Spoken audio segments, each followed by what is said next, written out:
So let's talk about general guidelines that older players can use to help them have the most effective game out here they can still possibly have. The most obvious place to start with older players is probably addressing their physicality, or lack thereof. That's the most distinguishing aspect of what makes us the older player, is our physical appearance and ability, or lack thereof. Since you're not able to be as athletic as you used to be, and not nearly as athletic as the younger players that you're probably surrounded by, how do you deal with that? This is when it's probably more important than ever to embrace your strengths, know them, be aware of them, and minimize your weaknesses as much as possible. Now, I know that's an obvious answer to that, but think about it like this. Think about it in terms of evolution, evolving as a basketball player, right? So now, in general, and of course there are exceptions to this, but in general, older players are not fast, they're not quick, they're not agile anymore. But just like younger players are sort of naturally that way, they have the natural quickness, the natural speed, agility,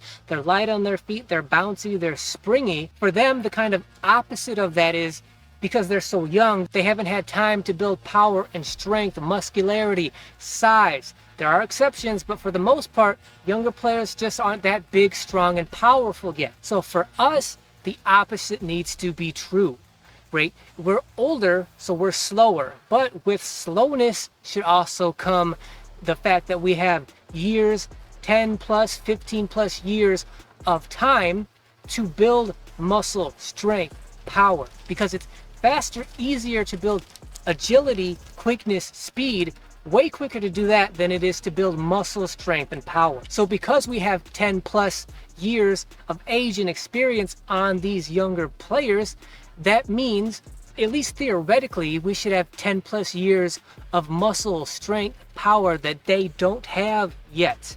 That should be our major overall physical strength, literally, which is we're just stronger, bigger, more powerful than they are. Athletically, agility wise, we're done. We can't keep up with them in terms of speed and quickness, but we should be much stronger and more powerful than them. And when it comes to power, strength, muscularity, size, that usually shines more down towards the basket as opposed to being out by the three-point line. Now, you may be thinking to yourself, well, playing around the basket, that's not my game, or that's not what I do, right? My entire career, I've been known as a perimeter guard, like a speed kind of player. And really the bottom line is, you either evolve as a player, change your game to what suits your physicality the best and the most, or you kind of just give up and stop playing. That's one of the reasons like older players are so rare out here, because older players, it's too hard to change. Basketball is too physically and athletically demanding as you get older, and older players that have been through the ringer, been through the process,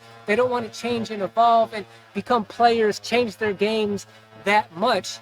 It's too difficult, it takes too much time, too much effort, and you know they've been through the process, they're done, they just give up, they walk away, and they just give up on basketball. But for those of us who want to stick around and want to be the rare older guy, well, you don't have any choice. You have to evolve. You have to change your game and do what suits you better. And for the most part, that's going to be, well, I'm bigger, stronger than most of the young, agile players around me. That's just going to put you more towards the basket.